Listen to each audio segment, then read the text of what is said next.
mean that much to me, but somebody said, you know, it mightn't seem like much now, but it is history, and you'll enjoy it. So I went along. The relationship between Paul McCartney and John Lennon, the most famous songwriting duo in music history, has been well documented over the years. Yet, Paul's bond with George Harrison was quite different. Less talked about, more mysterious, and often complex. Recently, Paul McCartney finally broke his silence, addressing long-standing rumors about his strained relationship with George Harrison. But before diving into Paul's revelations, let's take a step back and look at their early lives and how their friendship began. Paul McCartney's early life. Paul McCartney was born on June 18, 1942, in Liverpool, England. His father, James, better known as Jim, and his mother, Mary, played very different roles in shaping Paul's childhood. Mary worked as a nurse and provided financial stability for the family, while Jim balanced his job as a cotton salesman with a deep passion for music. Jim was self-taught, mastering instruments like the trumpet and piano. His love for music was so strong that he formed his own group, Jim Mac's Jazz Band. Growing up in this musical environment, Paul and his younger brother, Michael, were constantly surrounded by melodies and instruments. On several occasions, Jim even tried to teach Paul how to play, planting the first seeds of the musical journey that would define his life. Paul's father tried teaching him the piano, but at first he showed no real interest, choosing instead to listen to the popular songs of the time. At 14, Paul faced a tragedy when his mother, Mary, died of breast cancer. The loss was a huge blow to the family. In later interviews, Paul often credited his mother as the inspiration behind his career, especially linking her to his famous song Let It Be. He revealed that the song's title came from a dream where his mother appeared to him after her death, telling him to let it be. Mary's passing had a major influence on Paul's decision to follow music. Soon after, he felt a deep passion for learning instruments. His father bought him a cheap guitar, but playing was difficult since he was left-handed. After much practice, he finally wrung it to suit himself, which made playing far easier. He began by practicing popular songs of that era. In 1957, Paul met John Lennon at a church event where John performed with his skiffle band, the Quarrymen. Paul was fascinated by John's performance, and after the show, the two were introduced. Their connection was instant, as if they had known each other forever. They quickly discovered a shared love for songwriting and different music styles. Impressed, John asked Paul to join his band. That moment marked the beginning of something special. Paul and John's friendship grew into a powerful creative partnership. They spent countless hours writing, practicing, and perfecting their craft.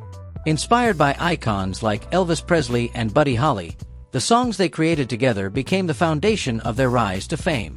Paul attended the Liverpool Institute, but academics never truly interested him, even though he performed well in school. By the early 1960s, Paul and three fellow music lovers began performing as a band in local clubs. Their big break came when they met manager Brian Epstein, whose influence helped secure a recording contract with EMI's Parlophone label. From there, the Beatles stepped into the spotlight and quickly became a worldwide phenomenon in music history. Beginning with the landmark 1968 album Sgt. Pepper's Lonely Hearts Club Band, Paul gradually emerged as the group's de facto leader, often driving their creative direction in both music and film projects. Many of his Beatles classics, including And I Love Her, Yesterday, Eleanor Rigby, and Blackbird, rank among the most covered songs ever recorded. Although best known as the band's bassist, Paul also played keyboards, guitar, and even drums on several tracks. After the Beatles broke up, Paul launched his solo career with the 1970 album McCartney and soon after formed the band Wings with his wife Linda and Denny Lane. Under his leadership, Wings became one of the most successful groups of the 1970s, producing multiple chart-topping hits in both the US and UK, such as My Love, Band on the Run, Listen to What the Man Said, Silly Love Songs, and Mull of Kintyre. Paul returned fully to his solo career in 1980 and has toured extensively as a solo artist since 1989. Beyond Wings, he has also achieved several solo #1 hits in the US and UK, including Uncle Albert/Admiral Halsey, Coming Up, Pipes of Peace, and more. Paul also collaborated with other global stars, recording Ebony and Ivory with Stevie Wonder and Say with Michael Jackson. Beyond music, he has been active in international charity projects, supporting causes such as animal rights, the fight against seal hunting, banning landmines, vegetarianism, poverty relief, and music education.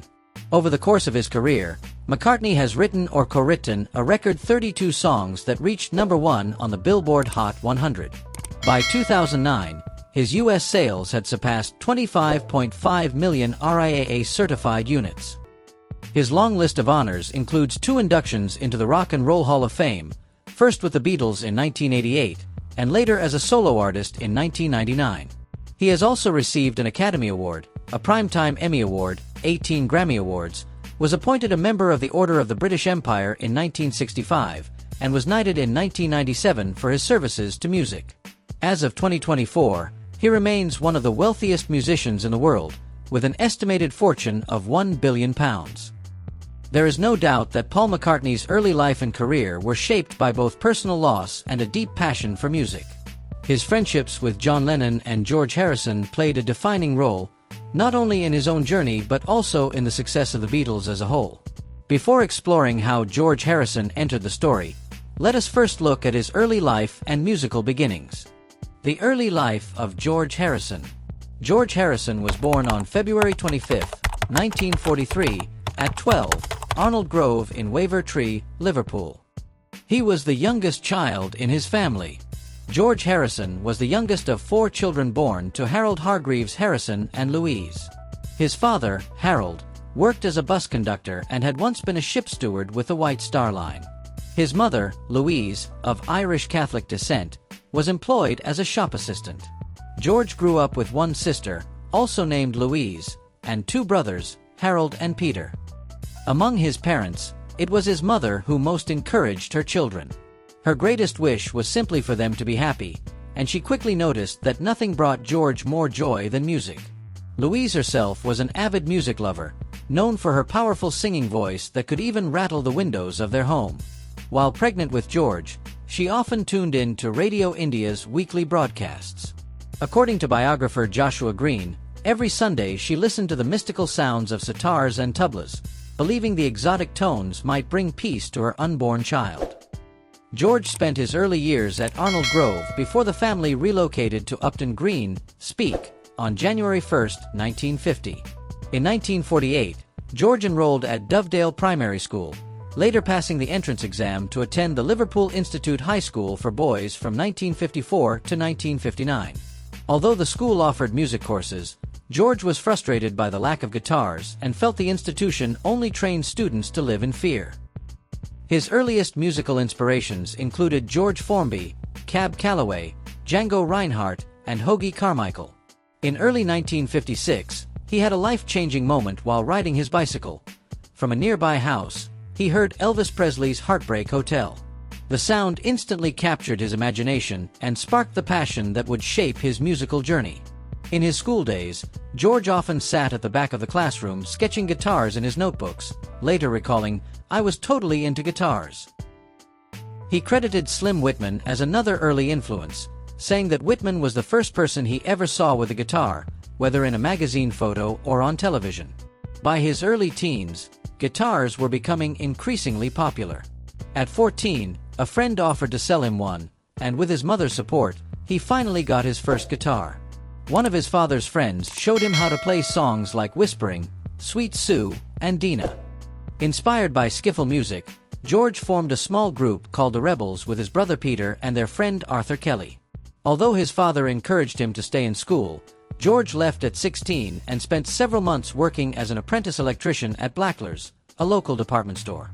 During the Beatles' first tour of Scotland in 1960, George even adopted the stage name Carl Harrison, in tribute to Carl Perkins. Before that, through a friend, George had already joined John Lennon's band The Quarrymen as a guitarist. By 1960, promoter Alan Williams arranged gigs for the band, now renamed the Beatles, at Hamburg clubs like the Indra and Kaiserkeller, owned by Bruno Koschmider. Their first residency was cut short when George was deported for being underage to work in nightclubs. In December 1961, Brian Epstein took over as their manager, refining their image and later securing a recording deal with EMI. Their debut single, Love Me Do, climbed to number 17 on the record retailer chart, marking the beginning of their rise. The Beatles' debut album Please Please Me was released in early 1963, marking the arrival of Beatlemania. On stage, George often appeared serious and reserved, earning him the nickname the Quiet Beatle. This label first surfaced during the band's arrival in the United States in 1964, when George was suffering from strep throat and fever. Doctors advised him to save his voice ahead of their scheduled performance on The Ed Sullivan Show. His limited speaking during press events gave the impression of a quiet personality, and the nickname stuck, much to his amusement. But George was far more than just the Quiet Beatle. His sharp ear for new trends made him the group's scout for American releases, particularly soul music. By the time of 1965's Rubber Soul, he was guiding the band toward folk rock, influenced by the Byrds and Bob Dylan, and introducing Indian classical sounds through the sitar on Norwegian wood. He continued experimenting with non-Western instruments, such as the swarmandal on Strawberry Fields Forever. By late 1966, George's personal interests had begun to drift from the Beatles. This shift was clear on Sgt. Pepper's Lonely Hearts Club Band in 1967, where he chose Eastern spiritual figures for the album cover and contributed only one track, the Indian-inspired Within You Without You. On this recording, George played sitar and tambura, accompanied by musicians from the London Asian Music Circle on Dilruba, swarmandal, and tabla. Reflecting later, he described the album as both a milestone and a millstone, admitting he liked only half of its songs. During this period, Dylan and the band also became major influences on George. A trip to Woodstock in late 1968 deepened his friendship with Dylan and exposed him to the band's communal style and sense of creative equality.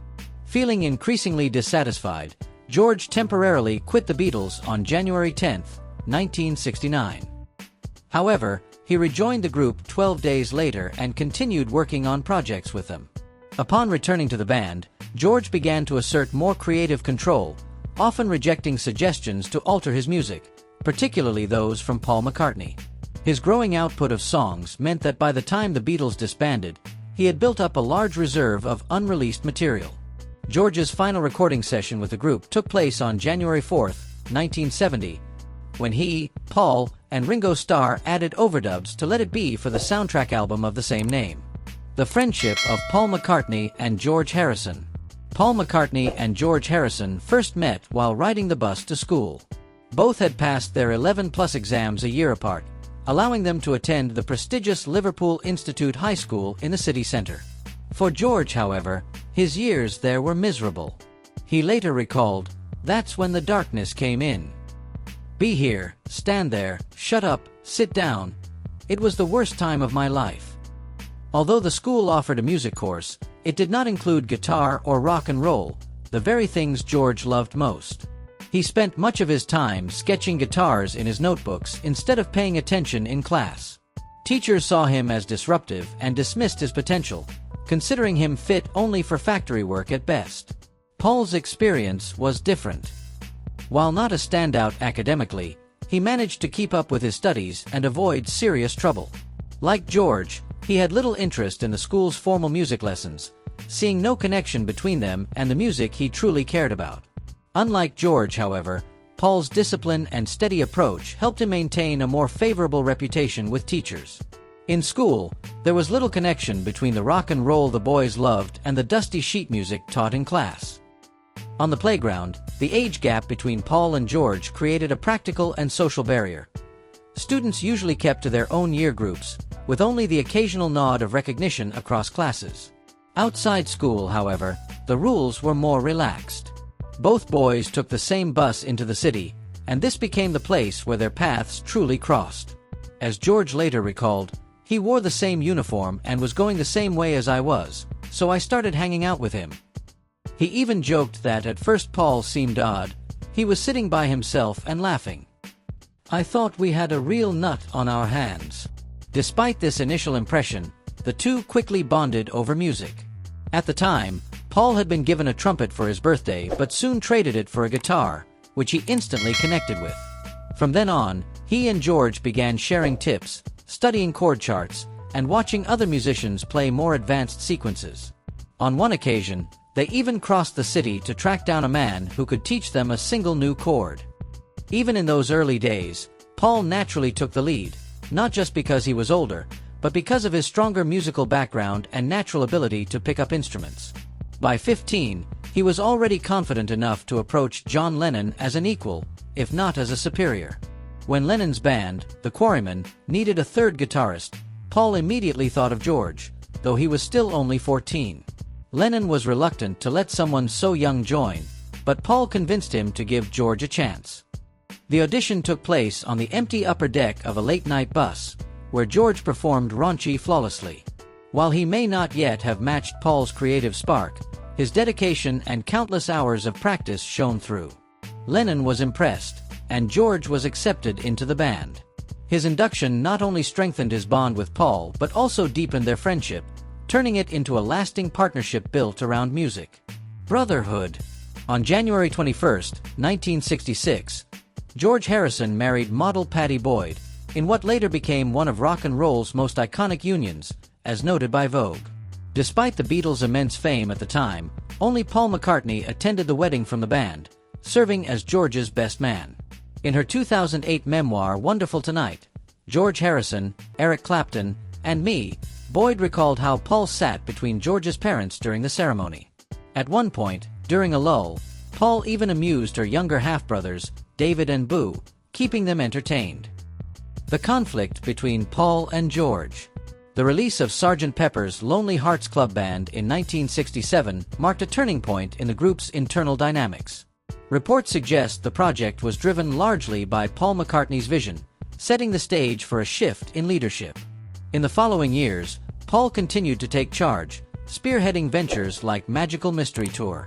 In 1968, the band traveled to India to study transcendental meditation with Maharishi Mahesh Yogi, a trip heavily influenced by George's deep interest in Eastern philosophy. While George immersed himself fully in the spiritual practice, his bandmates seemed less engaged.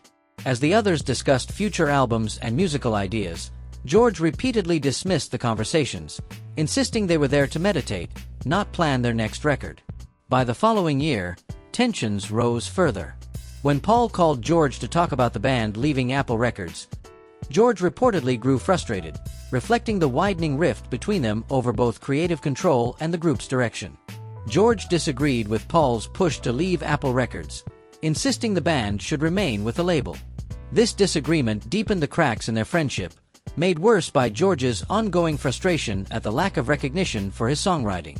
For years, his contributions were overshadowed by Lennon and McCartney. It wasn't until 1969, with the release of Abbey Road, the last album the Beatles recorded, that George finally received equal recognition. His compositions Here Comes the Sun and Something became two of the record's standout tracks. Something in particular went on to be covered by legends such as Ray Charles, Elvis Presley, Smokey Robinson, and Frank Sinatra.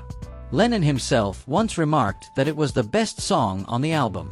Yet even during the Abbey Road sessions, tensions ran high. George continued to feel sidelined, his lack of creative control a constant source of friction. In a conversation later documented by writer Anthony Fawcett and included in Barry Miles's 1998 biography Paul McCartney, many years from now, Paul admitted to Lennon, "The thing is, I think until now, our songs have been better than George's. But this year, his songs are at least as good as ours." George dismissed the remark, responding, "That's a myth, because most of the songs this year I wrote last year or the year before. Maybe now I just don't care whether you like them or not. I just do them." The divide between George and Paul didn't end with the Beatles. In a 1974 interview, George openly said, "I'd rather have Willie Weeks on bass than Paul McCartney. That's the truth. With all respect to Paul, he's a fine bass player, but he's a bit overpowering at times.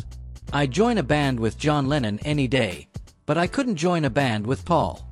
It's nothing personal, just from a musical point of view." In a more recent interview, however, Paul McCartney finally addressed their relationship openly.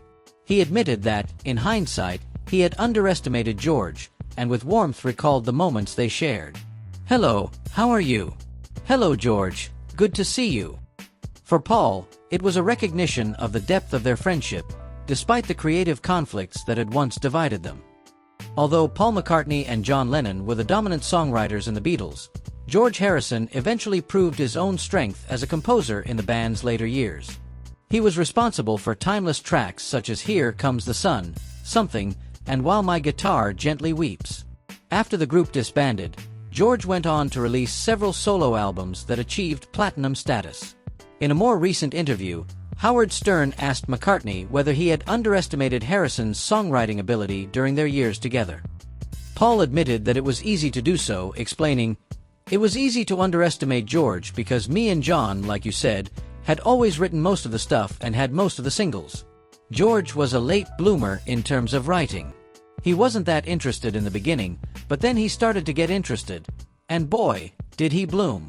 He went on to write some of the greatest songs ever." Even after the Beatles' breakup, disagreements lingered between George and Paul. On February 11, 1994, Harrison, McCartney, and Ringo Starr reunited in Paul's studio, earning the nickname the Threetles. They worked on reviving unfinished John Lennon demos. According to The Independent, George took an assertive role during the sessions, pushing for a smooth melodic guitar solo on one track and insisting that his close friend Jeff Lynne should serve as producer. "It was George who said, 'No, we need a producer,'" McCartney recalled. Reports from Ultimate Classic Rock also note that Harrison and McCartney clashed over which lyrics would best complete Free as a Bird, a song originally started by Lennon years earlier. Despite these creative disputes, their collaboration during that reunion marked an important chapter in carrying forward Lennon's legacy. In December 1992, George Harrison was honored as the first-ever recipient of the Billboard Century Award, a distinction given to artists with a significant body of work. The award acknowledged Harrison's pioneering role in shaping the idea of world music and his efforts in deepening society's understanding of the spiritual and altruistic force behind popular music. Rolling Stone later placed him at number 11 on their list of the 100 greatest guitarists of all time, and at number 65 among the 100 greatest songwriters of all time. Although Paul McCartney and Harrison often clashed over musical directions, their friendship endured until George's passing. On November 29, 2001, Harrison died at the age of 58. A lifelong smoker, he succumbed to multiple cancers, 2 years after surviving a violent knife attack by an intruder at his home, Friar Park. His remains were cremated and, following Hindu tradition, his ashes were scattered in a private ceremony across the Ganges and Yamuna rivers in India. Harrison left behind an estate valued at nearly £100 million. During a 2008 interview with Uncut, McCartney shared a moving memory of visiting George in the hospital near New York before his death. "I sat with him for a few hours while he was in treatment. We joked about things, silly little stuff. It felt like dreaming. He was like my little baby brother because I'd known him for so long. We even held hands. It was beautiful." The day after Harrison's passing, Paul spoke to reporters about his old bandmate, reflecting not only on their music but also on the deep personal bond they had shared over decades. Paul McCartney remembered George Harrison with touching words, calling him a lovely guy, a very brave man, and someone with a wonderful sense of humor. "He really was like my baby brother." In 2002, on the first anniversary of Harrison's passing, the concert for George took place at the Royal Albert Hall. The event was organized by Eric Clapton and brought together many of Harrison's closest friends and collaborators, including Paul McCartney and Ringo Starr. Among the standout moments was a performance by Eric Idle, who described George as one of the few truly morally good people that rock and roll has ever produced. Idle also delivered a memorable rendition of Monty Python's Lumberjack song. If you enjoyed this video, don't forget to like, subscribe, and click on the next video now showing on your screen.